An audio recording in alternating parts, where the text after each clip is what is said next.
ಹುಬ್ಬಳ್ಳಿಯಲ್ಲಿ ಖತರ್ನಾಕ್ ಬೈಕ್ ಕಳ್ಳನ ಹೆಡೆಮುರಿ ಕಟ್ಟಿದ ಶಹರ ಠಾಣೆ ಪೊಲೀಸರು 5 ಬೈಕ್ಗಳು ವಶ.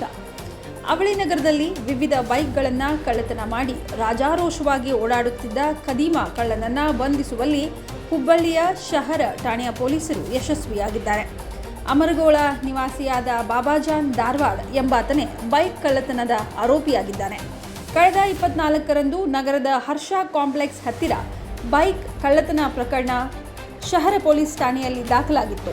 ಶಹರ ಠಾಣೆ ಇನ್ಸ್ಪೆಕ್ಟರ್ ಮುಸ್ತಾಕ್ ಅಹಮದ್ ಅಲಿ ಶೇಖ್ ಅವರ ನೇತೃತ್ವದಲ್ಲಿ ತಂಡ ರಚಿಸಿ ಆರೋಪಿ ಬಾಬಾಜಾನ್ನನ್ನು ಬಂಧಿಸಿ ಠಾಣೆಗೆ ಕರೆತಂದು ವಿಚಾರಿಸಿದಾಗ ಬರೋಬ್ಬರಿ 3,65,000 ಕಿಮ್ಮತ್ತಿನ 5 ಬೈಕ್ಗಳನ್ನು ಕಳ್ಳತನ ಮಾಡಿದ್ದು ಬೆಳಕಿಗೆ ಬಂದಿದೆ.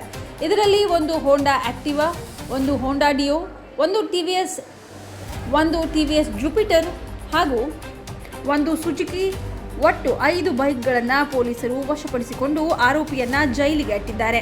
ಈ ಕಾರ್ಯಾಚರಣೆಯಲ್ಲಿ ಭಾಗಿಯಾದ PSI Pramod HG, Shivanand Hosmani, ASI MD Kalwad ಮತ್ತು ಸಿಬ್ಬಂದಿಗಳಾದ ವಿಠ್ಠಲ್ ಬೋವಿ, ಶಂಕರಗೌಡ ಹೊಸ್ಮನಿ, YM ಶಾಡ್ಗಾ ಇತರರ ಕಾರ್ಯವೈಖರಿಯನ್ನು ಪೊಲೀಸ್ ಆಯುಕ್ತರಾದ N ಶಶಿಕುಮಾರ್ ಅವರು ಶ್ಲಾಘಿಸಿ ಪ್ರಶಂಸೆ ವ್ಯಕ್ತಪಡಿಸಿದ್ದಾರೆ.